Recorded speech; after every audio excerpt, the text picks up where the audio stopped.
আমরা সূরা আল ইয়াসিনের শেষ আয়াতে এসে উপস্থিত হয়েছি।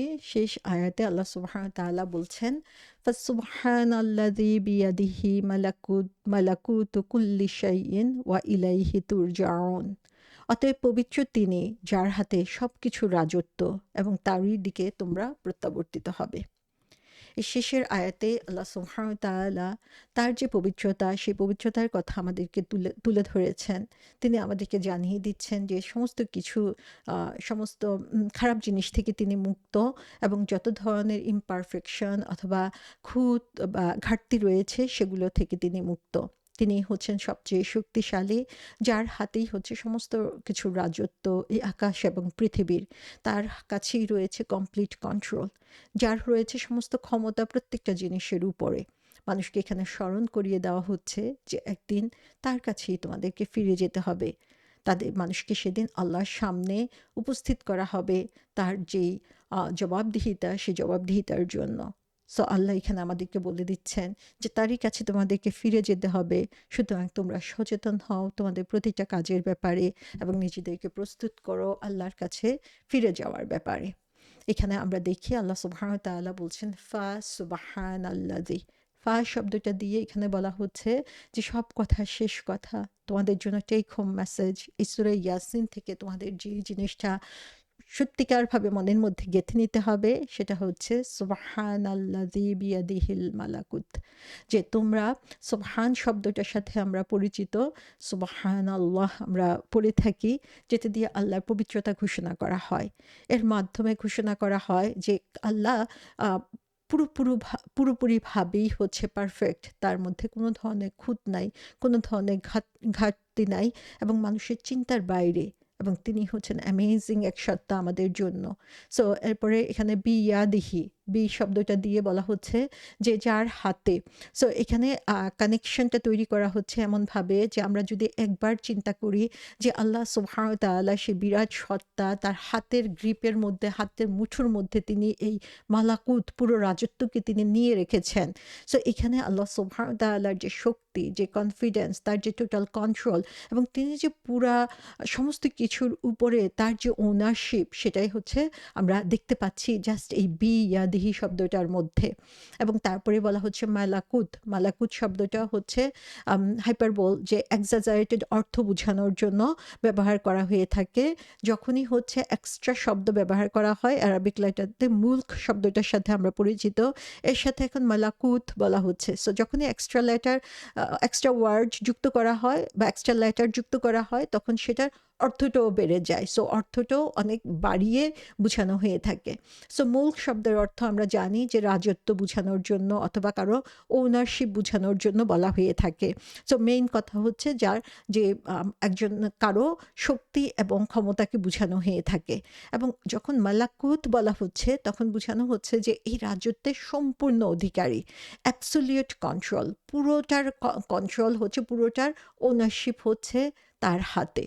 সো সেটা শুধুমাত্র ক্ষুদ্র একটা অংশ বা কিছু অংশের জন্য না, বা দুনিয়ার একটা অংশ, আখিরাতের কোনো কিছু না, এরকম না, বরং পুরো যা কিছু আমরা চিন্তা করতে পারি এই রাজ্যের মধ্যে সমস্ত কিছু হচ্ছে তার হাতের মধ্যে।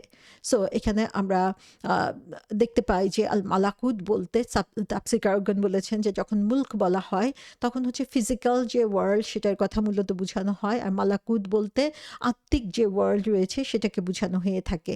তো যে দিক থেকে আমরা চিন্তা করি না কেন, আমরা দেখি যে এখানে আল্লাহ সুবহানাহু ওয়া তাআলার যে সর্বময় ক্ষমতা এবং সর্বময় অধিকার রয়েছে এই পুরো বিশ্ব ব্রহ্মাণ্ড, দুনিয়া এবং আখিরাতের উপরে, সেটা আল্লাহ সুবহানাহু ওয়া তাআলা আমাদেরকে এখানে বুঝিয়ে দিচ্ছেন যে তার রাজত্ব হচ্ছে এমন, সে রাজত্বের মধ্যে অন্য কেউ কোনোভাবে প্রবেশ করতে পারে না।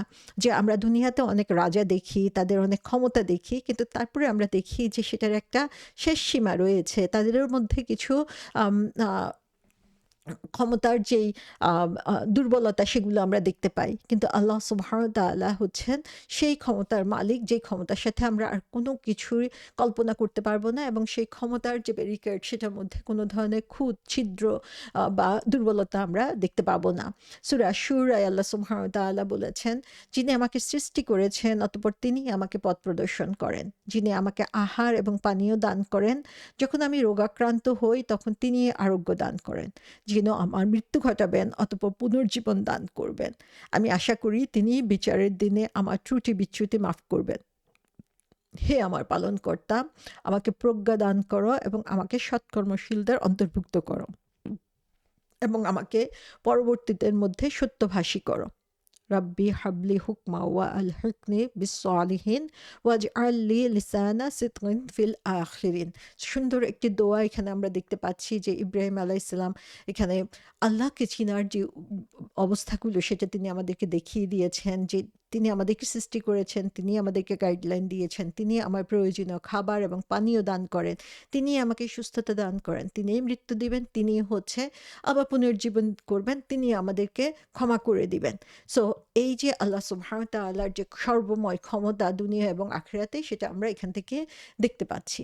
এবং তারপরে বলা হচ্ছে কুল্লি শাইইন, যে প্রত্যেকটা জিনিস, এই কুল্লি শাইইনের মাধ্যমে আল্লাহ সুবহানাহু ওয়া তাআলা আমাদেরকে বুঝিয়ে দিচ্ছেন যে এমন জিনিস যা ছোট বড় কোনো জিনিসই এর বাইরে থাকতে পারে না। সো এই একটা কুল্লে শাইইন শব্দ দিয়ে আল্লাহ আমাদেরকে বুঝিয়ে দিচ্ছেন যে এভরি সিঙ্গল থিং এর উপরে হচ্ছে আল্লাহ সুবহানাহু ওয়া তাআলার কন্ট্রোল রয়েছে। সো আমরা জানি যে সবারই মধ্যে একটা উম আ দুর্বলতা থাকে, যে যার হাতে অথরিটি রয়েছে, যার হাতে ক্ষমতা রয়েছে, সে তার সাইডে থাকতেই পছন্দ করে। দেখা যায় যে মানুষ দল বদল করে ফেলে যখনই দেখে যে তাদের ক্ষমতার পরিবর্তন হয়েছে। সো আল্লাহ সুবহানাহু ওয়া তাআলা হচ্ছে সবচেয়ে বেশি পাওয়ারফুল। যত ইনফ্লুয়েন্সার আমরা দেখি এই দুনিয়ার বুকে, তার চেয়েও বড় ইনফ্লুয়েন্সার হচ্ছেন আল্লাহ সুবহানাহু ওয়া তাআলা, এবং তার কন্ট্রোলেই হচ্ছে প্রত্যেকটা জিনিস। তারই জ্ঞান রয়েছে এভরি সিঙ্গল থিং সম্পর্কে, সেটা যত ছোট জিনিসই হোক না কেন।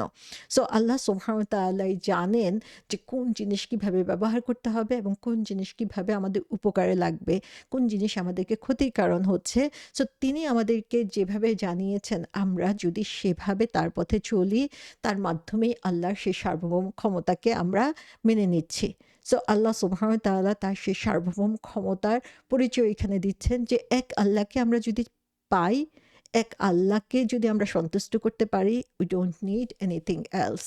এবং এই কারণে আমরা দেখি যে রাসূল সাল্লাল্লাহু আলাইহি ওয়াসাল্লাম আমাদেরকে শিখিয়ে দিয়েছেন যে সকাল বিকালে পড়ার জন্য আমরা যেন মন থেকে এই কথাগুলো বুঝতে পারি, যে রাদিতু বিল্লাহি রব্বা ওয়া বিল ইসলামি দীনা ওয়া বি মুহাম্মাদিন সাল্লাল্লাহু আলাইহি সাল্লাম নবিয়্যিনা ওয়া রাসূলা। যে আমি কনটেন্ট, আমি সন্তুষ্ট এই কথা বিশ্বাস করে যে আল্লাহ আমার রব, ইসলাম আমার ধর্ম, এবং মুহাম্মদ সাল্লাল্লাহু আলাইহি ওয়াসাল্লাম আল্লাহ নবী এবং রাসূল। সো এইটাতে আমার মনে যাতে সন্তুষ্টি আসে, যে মনে প্রশান্তি, ট্রাঙ্কুইলিটি যদি আমি পাই এর মাধ্যমে, তাহলেই বোঝা যাবে যে আমরা আল্লাহ সুবহানাহু ওয়া তাআলাকে সর্বময় ক্ষমতা হিসেবে, তার দেখানো পথকেই হচ্ছে আমাদের পথ হিসাবে আমরা মেনে নিয়েছি। সো সূরা ইয়াসিনের এই শেষ দিকে এসে আল্লাহ সুবহানাহু ওয়া তাআলা আমাদেরকে শিখিয়ে দিচ্ছেন যে আল্লাহর সাথে আমাদের কানেকশনটা কেমন হবে। কত প্যাথেটিক হবে সেই সিচুয়েশনটা, যখন আমরা আল্লাহর সাথে এই কানেকশনটা তৈরি না করে এই দুনিয়া থেকে বিদায় হয়ে যাব। এবং সে কারণে আল্লাহ সুবহানাহু ওয়া তাআলা আমাদেরকে বারবার স্মরণ করিয়ে দেন। সূরা মুমিনুনে তিনি বলেছেন যে, বলুন তোমাদের জানা থাকলে বলো, কার হাতে সব বস্তুর কর্তৃত্ব, যিনি রক্ষা করেন এবং যার কবল থেকে কেউ রক্ষা করতে পারে না। সো যখন সে আল্লাহ, সেই ক্ষমতাকে আমরা উপলব্ধি করতে পারবো, আমরা আমাদের সমস্ত কিছু আল্লাহর কাছে সমর্পণ করে দিতে পারবো, এবং সেটার মাঝেই হচ্ছে আমাদের সফলতা এবং সার্থকতা। হুযাইফা ইবনে ইয়ামান থেকে বর্ণনা করা হয়েছে যে তিনি বলেছেন যে আমি রাসূল সাল্লাল্লাহু আলাইহি ওয়াসাল্লামের সাথে একবার এক রাতে নামাজে দাঁড়ালাম। তখন তিনি ৭টা লম্বা সূরা পড়লেন ৭ রাকাতের মধ্যে, এবং যখন তিনি রুকু থেকে মাথা উঠালেন তখন তিনি বললেন সামিআ আল্লাহু লিমান হামিদা, এবং তারপরে তিনি বললেন আলহামদুলিল্লাহ হিল্লাযী আল মালাকুত ওয়াল জাবারুত ওয়াল কিবরিয়াই ওয়াল আযামাত, যে সে আল্লাহর জন্যই প্রশংসা, যিনি হচ্ছেন এই মালাকুত সমস্ত কিছুর মালিক, তার জন্যই হচ্ছে এই যে শক্তির মালিক, অহংকারের মালিক এবং বিরাটত্বের মালিক। এবং তিনি ততক্ষণ পর্যন্ত দাঁড়িয়ে থাকলেন যতক্ষণ পর্যন্ত তিনি রুকুতে ছিলেন। তারপরে তিনি সেজদায় গেলেন এবং সেখানেও তিনি সেই ততক্ষণ পর্যন্তই অবস্থান করলেন, এবং যখন তিনি শেষ করলেন তিনি বললেন যে আমার পা মনে হচ্ছিল ভেঙে পড়ছে এরকম। সো রাসূল সাল্লাল্লাহু আলাইহি ওয়াসাল্লামের নামাজ ছিল এরকম, কিন্তু সেই নামাজের মধ্যে আমরা দেখি যে তিনি কিভাবে আল্লাহ সুবহানাহু ওয়া তাআলার অস্তিত্বকে উপলব্ধি করতেন এবং সেটাকে প্রচার করতেন। আরেকটা ঘটনায় বলা হয়েছে যে আরেকবার আউফ বিন মালিক আল আশাজি রহমতুল্লাহ আলহের কথা, যে আমি একবার রাসূল সাল্লাল্লাহু আলাইহি ওয়াসাল্লামের সাথে এক রাতে নামাজ পড়তে দাঁড়ালাম, তিনি সূরা আল বাকারা পড়লেন। যেখানেই সেখানে দয়ার কথা বলা হলো তিনি সেখানে থামলেন এবং আল্লাহর কাছ থেকে দয়া ভিক্ষা করলেন, এবং তারপরে তিনি যখন কোনো আয়াতে শাস্তির কথা পড়লেন তিনি সেখানে থামলেন এবং তার কাছ থেকে আশ্রয় চাইলেন। তারপরে তিনি রুকুতে গেলেন, সেখানে তিনি ততক্ষণ পর্যন্ত থাকলেন যতক্ষণ দাঁড়ানো অবস্থায় ছিলেন। আমরা একবার চিন্তা করি সূরা বাকারা পড়তে কত সময় লাগতে পারে, সেই সময় তিনি রুকাতে থাকলেন। তারপর তিনি যখন উঠলেন রুকু থেকে তখন তিনি বললেন সুবহানা যিল জাবারুত ওয়াল মালাকুত ওয়াল কিবরিয়াই ওয়াল আযামাত। তারপরে তিনি সিজদায় গেলেন এবং সেই সময় সমান পরিমাণ সময় তিনি সিজদায় থাকলেন। সো এখান থেকে আমরা দেখি যে না, তারপরে তিনি দাঁড়িয়ে সূরা ইমরান পড়া শুরু করলেন। তো এখানে রাসূল সাল্লাল্লাহু আলাইহি ওয়াসাল্লামের নামাজ এবং নামাজের মধ্যে আল্লাহর সাথে তার যে কানেকশন সেটা আমরা দেখতে পাচ্ছি, যে এমনিভাবে আল্লাহর সাথে আমরা যখন কানেক্টেড হতে পারবো তখনই আসলে আল্লাহ সুবহানাহু ওয়া তাআলার যে সার্বভৌম ক্ষমতা সেটা আমরা বুঝতে পারবো। এবং সূরা মুলকে যেমন আমরা প্রতি রাতেই পড়ে থাকি, যেখানে বলা হচ্ছে যে তাবারাকাল্লাযী বিয়াদিহিল মুলকু ওয়া হুয়া আলা কুল্লি শাইইন কাদির, যে তিনিই হচ্ছেন সমস্ত কিছু থেকে পবিত্র, যার হাতে রাজত্ব, তিনি সবকিছুর উপর শক্তিমান। সো এটা শুধু মুখে বলা না, বরং আমি যখন অন্তর দিয়ে উপলব্ধি করতে পারবো তখনই আসলে আমরা এই সূরা ইয়াসিনের যে পাওয়ারফুল মেসেজ পুরো সূরাটার মধ্যে আমরা দেখতে পাচ্ছি সেটা বুঝতে পারবো। এবং এখান থেকে আমাদের যে শিক্ষাগুলো আমরা পুরো সূরাতেও যদি কিছু না বুঝি, অ্যাটলিস্ট শেষের আয়াতটা আমরা যদি উপলব্ধি করতে পারি এবং আল্লাহ সুবহানাহু ওয়া তাআলাকে এর মাধ্যমে চিনতে পারি, তাহলে সেটাই হচ্ছে আমাদের জন্য বড় প্রাপ্তি, এবং এর মাধ্যমে আসলে আমরা দুনিয়া এবং আখিরাতে সাফল্য লাভ করতে পারবো। সো এখানে আল্লাহ সুবহানাহু ওয়া তাআলা আমাদেরকে তাকে চিনার যে উপায়, তার ক্ষমতাকে জানার মাধ্যমে তাকে চিনার সুযোগ এখানে করে দিয়েছেন।